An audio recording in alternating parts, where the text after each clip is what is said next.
اعوذ باللہ من الشیطان الرجیم بسم اللہ الرحمن الرحیم اللہم صلی علی محمد و آل محمد وعجل فرجہم السلام علیکم تحفتن یا علی علیہ السلام مدد۔ دوستوں آج کی ویڈیو میری جو ہے یہ تمام ان حضرات کے لیے ہے، ان دوستوں کے لیے جو شادی شدہ ہیں اور ان لوگوں کے لیے بھی جو علم کی جستجو رکھتے ہیں، جو شریعت کے احکام جاننا چاہتے ہیں۔ تو ایک ایسا مسئلہ میں بیان کر رہا ہوں جو دوستوں جو آج کل بہت ایشو بنا ہوا ہے اور مولویوں نے اس مسئلے کو لے کر اپنا روزگار بنایا ہوا ہے۔ مسئلہ یہ ہے کہ اگر کوئی شخص غلطی سے بیوی کی دوبر میں مباشرت کر لے تو کیا نکاح ٹوٹ جاتا ہے؟ کیونکہ مولوی اور بہت سے لوگ کہتے ہیں کہ نکاح ٹوٹ جاتا ہے، تو اس کی اصلیت کیا ہے، اس کی حقیقت کیا ہے؟ آئیے دوستوں اس کو قرآن و حدیث سے دیکھتے ہیں کہ اللہ تبارک و تعالیٰ نے کیا ارشاد فرمایا ہے اور حدیثوں میں نبی پاک صلی اللہ علیہ وآلہ وسلم نے یا ائمہ معصومین علیہ السلام نے کیا حکم دیا ہے۔ کیونکہ حق تعالیٰ سبحان اور نبی پاک صلی اللہ علیہ وآلہ وسلم یا ائمہ معصومین علیہ السلام شریعت کے احکام بتانے میں ذرا شرم نہیں کرتے۔ سب سے پہلے تو چلتے ہیں دوستوں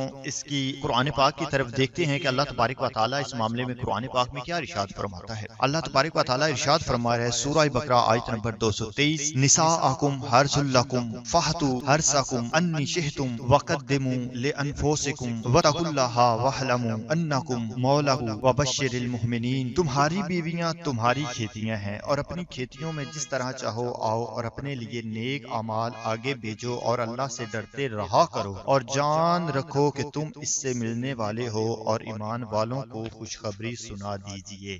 لفظ حرث یعنی کھیتی یہ فائدہ دیتا ہے، یہ اباحت صرف فرج یعنی قبل میں داخل ہوگا، خاص کر جب کہ وہ اولاد پیدا ہونے کی کھیتی ہے۔ یہاں مشابہت یہ دی گئی ہے کہ ماں کے رحم میں نطفہ ڈالا جاتا ہے جس سے نسل پیدا ہوتی ہے، جس طرح زمین میں بیج ڈالا جاتا ہے جس سے نباتات اگتی ہے، کیوں نہ کہ یہ دونوں میں مادہ ہے۔ اور قولن انی شئتم یعنی جس طرف سے بھی تم چاہو، پچھلی طرف سے آؤ یا اگلی طرف سے، بٹھا کر یا لٹا کر، لیکن جمع حرث یعنی کھیتی میں ہو، ٹھیک ہے، یعنی فرج میں ہو، یعنی پھر جہاں سے بچہ پیدا ہوتا ہے۔ رحم تو ہمارے لیے کھیتیاں ہیں، ہم تو صرف اس میں بیج بونا ہے اور اللہ کے ذمہ اس کو اگانا ہے۔ آئیے دوستوں کچھ کتابوں سے حدیثیں بھی بیان کر دیتے، پھر ایک واقعہ بیان کریں گے۔ حضرت عمر کے زمانہ خلافت میں ایک ایسا ہی مسئلہ پیش آیا تھا، تو امیر المومنین علی علیہ السلام نے کیا ارشاد فرمایا؟ ابن حزم بن ثابت بیان کرتے ہیں کہ رسول خدا صلی اللہ علیہ وآلہ وسلم نے فرمایا یقیناً اللہ تعالیٰ حق سے نہیں شرماتا، تم عورتوں کی دبر کو استعمال مت کرو۔ مسند احمد جلد 5 نمبر 213، یہ حدیث حسن ہے۔ اور ابن عباس رضی اللہ عنہ بیان کرتے ہیں کہ رسول خدا صلی اللہ علیہ وآلہ وسلم نے فرمایا جو شخص اپنی بیوی کی دبر استعمال کرتا ہے اللہ تعالیٰ اس کی طرف دیکھے گا بھی نہیں۔ اسے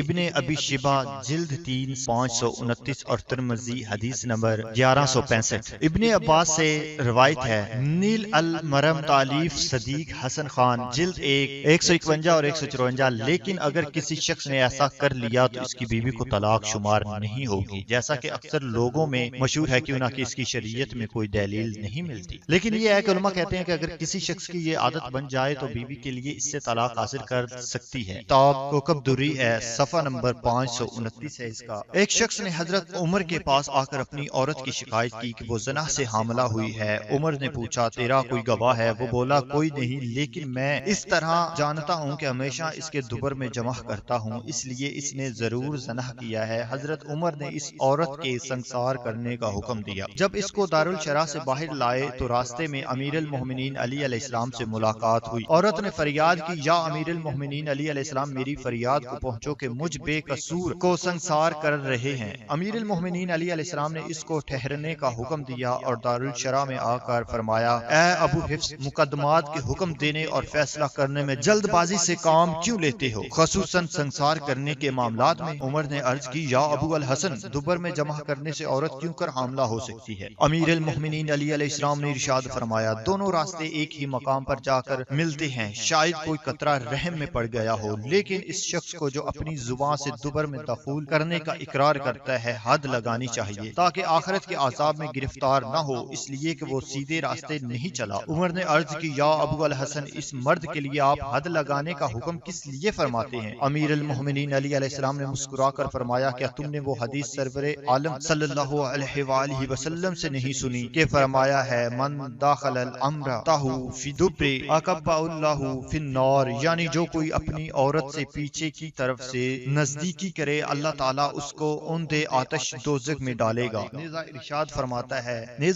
فرماتا ہے من داخا لم رآتہ فی الدبر لعنت اللہ یوم القیامت وہو انا تنو من الجفا، یعنی جو کوئی اپنی بیوی سے پیچھے کی راہ سے دخول کرے اللہ تعالیٰ قیامت کے روز اس کو ایسی حالت میں اٹھائے گا کہ وہ مردار سے زیادہ بدبودار ہوگا۔ خلیفہ زمان نے جب اس قسم کا مواضع جناب امیر سے سنا تو بولے، اے ابو الحسن، آپ نے سچ فرمایا، خدا تعالیٰ عمر کو آپ کے بغیر زندہ نہ رکھے۔ دوستوں، دوپہر میں مباشرت کرنے سے، جمع کرنے سے نکاح نہیں ٹوٹتا، ہاں البتہ انسان خدا کی لعنت کا مستحق ہو جاتا ہے، خدا اس پر لعنت کرتا ہے۔ روز قیامت امیر المومنین علی علیہ السلام فرما رہے ہیں نبی پاک صلی اللہ علیہ وآلہ وسلم کی زبان سے کہ روز قیامت اللہ تعالیٰ اس شخص کی طرف دیکھے گا بھی نہیں، تو یقیناً وہ شخص بہت بدبخت ہوگا جس پر خدا خود لعنت کرے اور اس کی طرف دیکھے بھی نہیں۔ اللہم صلی علی محمد وعلی محمد وعجل فرجہم۔ السلام علیکم، تحفۃ یا علی علیہ السلام۔